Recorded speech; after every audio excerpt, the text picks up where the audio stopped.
And I guess you have to sort of respect the commitment to the narrative, even if it, or perhaps especially when it flies directly in the face of reality.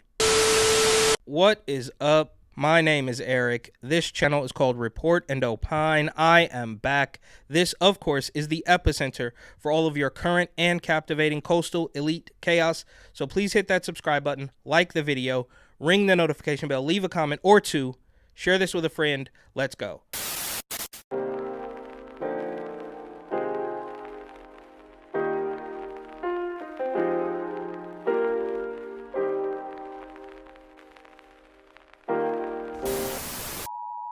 Now, I think this is actually the perfect picture of a weirdo Hollywood shill creating nonstop division. I don't know if he's on a payroll or whatever the case may be, but it is very strange either way. This man is making multiple posts per day that hinge on making certain that his nearly 3 million followers remain angry. And I guess it's working on me, perhaps not in the way he would like it to, but it's all absolute insanity. This man is trying so hard to maintain this resentment and keeping this racial division and tension alive. He is one of the so-called self-proclaimed kings of comedy, and those days are long gone, but I don't see his fellow kings, Cedric the Entertainer or Steve Harvey, going this hard. I mean, they are a little bit Hollywood, but they are not obsessed with going to bat for the establishment quite like DL Hughley is. And of course, RIP to Bernie Mac.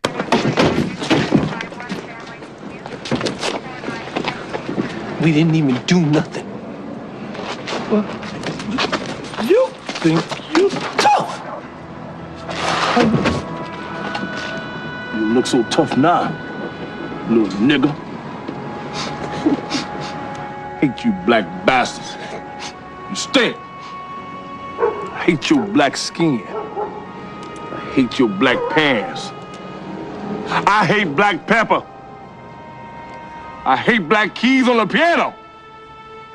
I hate my gums because they black.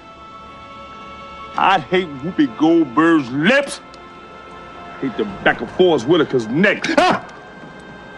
And most of all, I hate that black-ass Wesley Snipes. Move it! There's also Van Jones, who is not a king of comedy, but he works for TMZ, or at least he used to work for TMZ. I'm not quite sure. He also has terminal Trump derangement syndrome, and he reposts a bunch of DL Hughley stuff, or maybe DL is reposting a bunch of his stuff. I'm not sure, and we might have a little bit more on him later, but these people can't even fathom the idea that there might be a black person out there somewhere who isn't on board with the Democrat nonsense, the inflation, the mass illegal immigration, Hunter Biden, gun charges, tax charges, all that stuff, even though we know that if Don Jr. or Eric or Tiffany Trump or any of them, so much as farted in an elevator, it would be wall-to-wall coverage. But ignore all of that and just remember that Orange Man bad, tax returns, Nazi Hitler, whatever. And this man is an instrumental piece of the mainstream media propaganda that we are constantly seeing.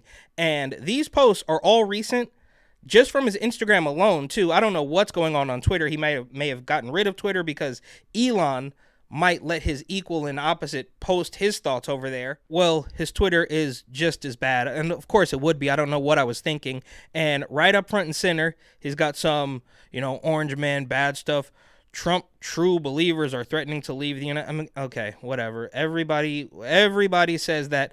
And then he also goes on to say here, you hate immigrants, but poor brown people do all of your physical labor, and poor brown people do all of your intellectual, whatever, bro. It's all absolute nonsense. He's getting very sort of Kelly Osbourne with some of the points that he's making here. There are a lot of Latinos here in this country that do agree that the immigration problem is a problem, and it does need to be addressed, and it does need to be fixed. Interesting. But making those comments, those racist comments, do not help. And if you kick every Latino out of this country, then who is going to be cleaning your toilet, Donald Trump?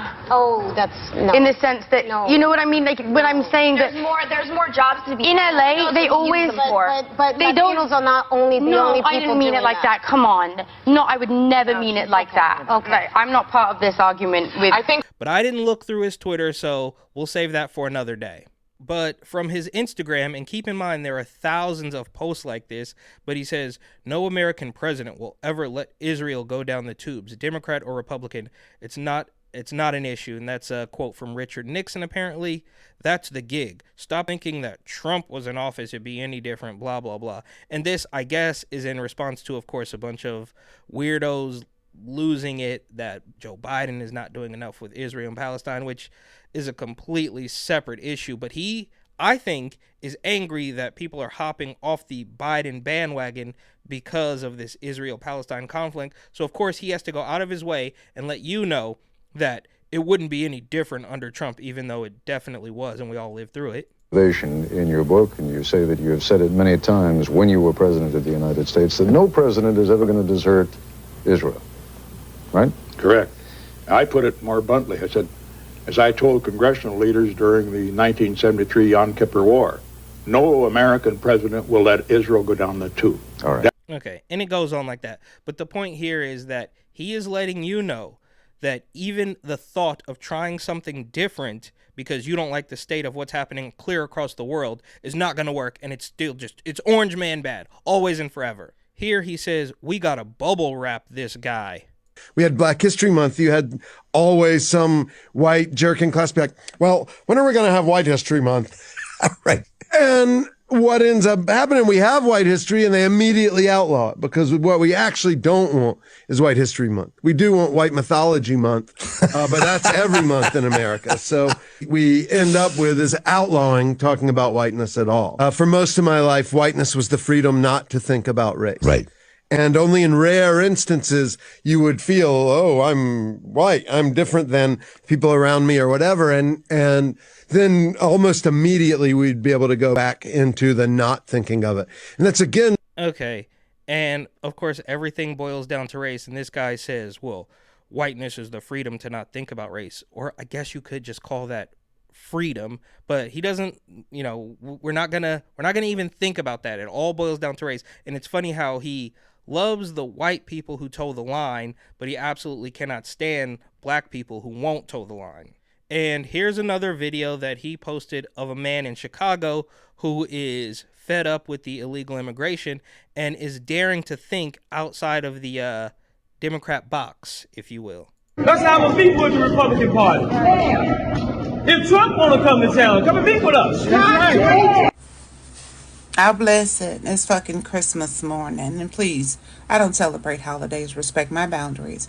And I owe you no explanation. But let's get into the foolishness and fuckery of this here particular video. Greg Abbott is a fucking Republican. He is the governor of fucking Texas. He dropped the migrants off in Chicago. Why ain't all... Okay, well, she's swearing way too much. It doesn't make your point any better, but yeah, you can blame Greg Abbott for sending migrants all around the country, and most people do, but that still falls on completely unmitigated, come here, we'll give you free stuff line that the federal government has been saying for the past few years or so.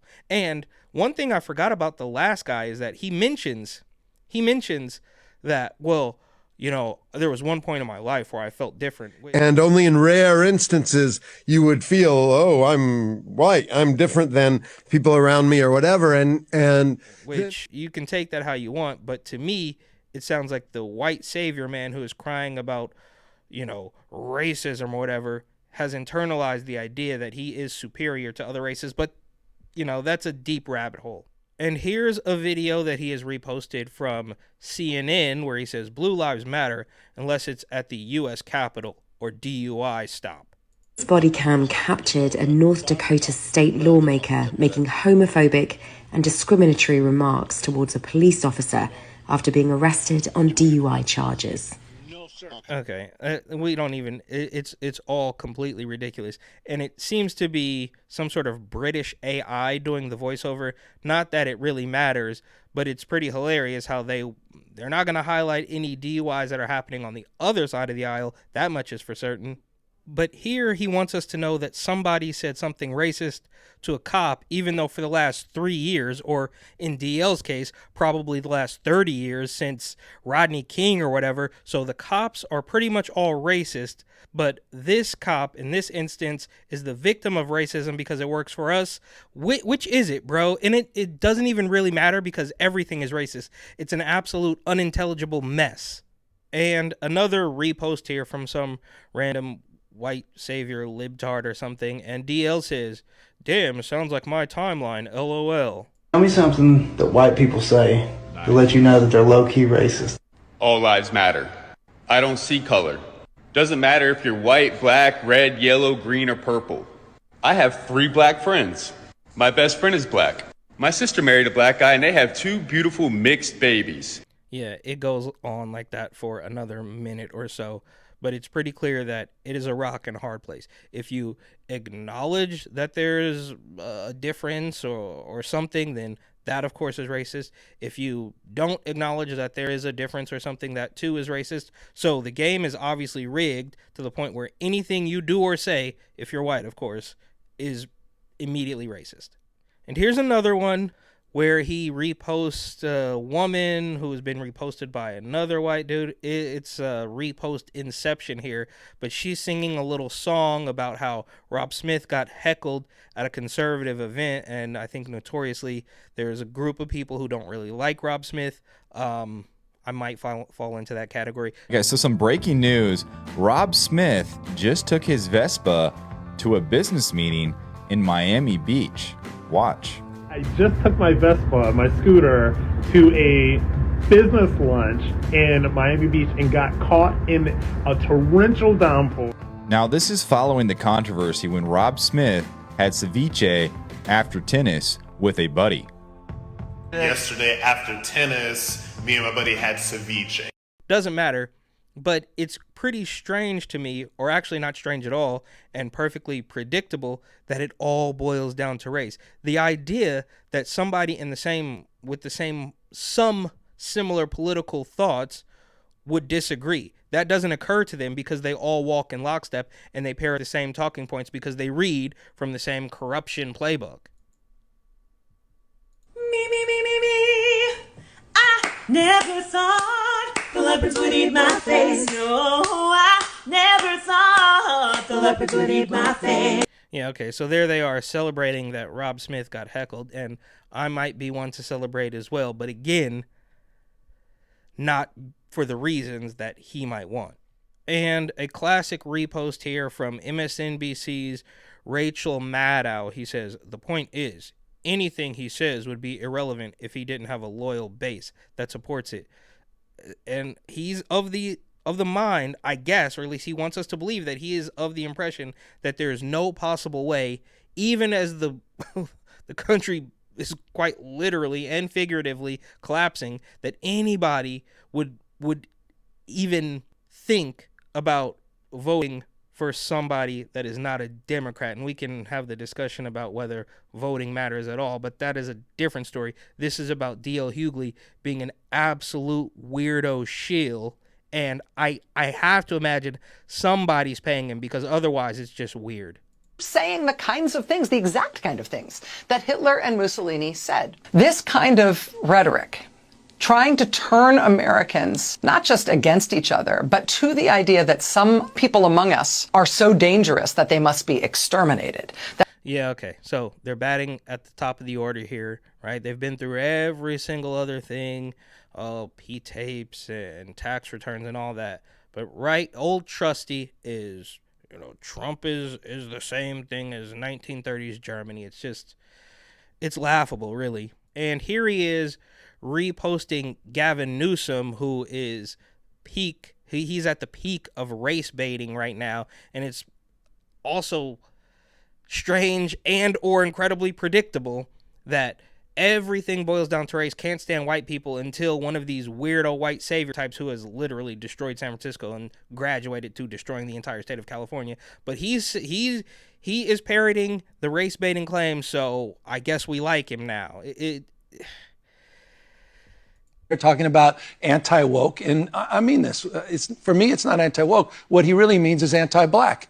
Yeah, okay. And Gavin Newsom posted this himself because he thinks that's going to work. He thinks that that's going to change somebody's mind. It's not changing anybody. Well, it might change some minds, but again, not in the way that they might want it to.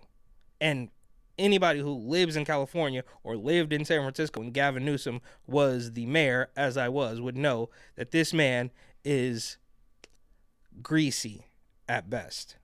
And here's another one. Some liberal think tank vote blue propaganda. Hate groups rose by 55%. What? Hate crime rose by 19%. Debt increased by... Dude, it's completely outrageous with the little cartoon photo of Trump. It's like, bro, you gotta calm down, right? Like, you gotta calm down. But there's no reasoning with these people because either they're completely brainwashed into thinking what they think, or they know exactly what's happening and they're going to do it anyways because they're meant to steamroll anybody who doesn't think like them, right? So either you're in and you don't know what's happening, or you know exactly what you're doing and you ain't changing. So either way. And here's the last one. But again, remember, there's thousands of posts like these on Instagram alone, and that's not even including his weirdo Twitter account. But here he is reposting the Boston mayor who was in some hot water for a whites-only Christmas party. But, of course, she apologized for accidentally sending the invitation to white people instead of actually having the party. But that's not what this is about. She is groveling here about, some old racism or something. And he's pretending that this is going to be enough. This is how it works. So thank you. Thank you so much for admitting it, even though we all know that this will not be the end of it. It will never be enough. On behalf of the Boston Police Department, the Mayor's Office, and the entire city of Boston, I want to say to Mr. Swanson and Mr. Bennett, the entire Bennett family, and Boston's entire Black community, I am so sorry for what you endured. I am so sorry for the pain that you have carried for so many years. All right, it goes on like that, and they love it. They absolutely love the groveling. And he says, when's the last time you hear a real apology that included accountability and acknowledgement of racism? I'll wait. He just wants nothing more than for somebody to remember how hard you had it. Oh, it's so awful. I mean, it's just ridiculous. You gotta snap out of it. But of course, he will not, and I've said that a million times. And this is a repost from ambulance chasing attorney Ben Crump surrounding a case that happened in 1989. But we're worried about it today, and we're thankful that this woman who had nothing to do with that, she probably wasn't even born when it happened, is now dropping to her knees to apologize for some perceived racism 3 decades ago. And they're going to pretend that it's going to be enough, but it will not, right? If you give them an inch, they will take a mile. They smell blood in the water, and they are going to want more and more people to drop to their knees, literally and figuratively. So my question is, who is this stuff for? It's all so transparent. It's not changing any minds. Well, again, it might, but not in the direction that they would hope for it to. This type of stuff is only meant to enrage people because DL and the establishment think their audience is really dumb, but it makes sense because I guess there are a lot of people who are still buying this nonsense, and even as they watch everything around them collapse, no matter what happens, it's always and forever going to be Orange Man bad. And I guess you have to sort of respect the commitment to the narrative, even if it, or perhaps especially when it flies directly in the face of reality.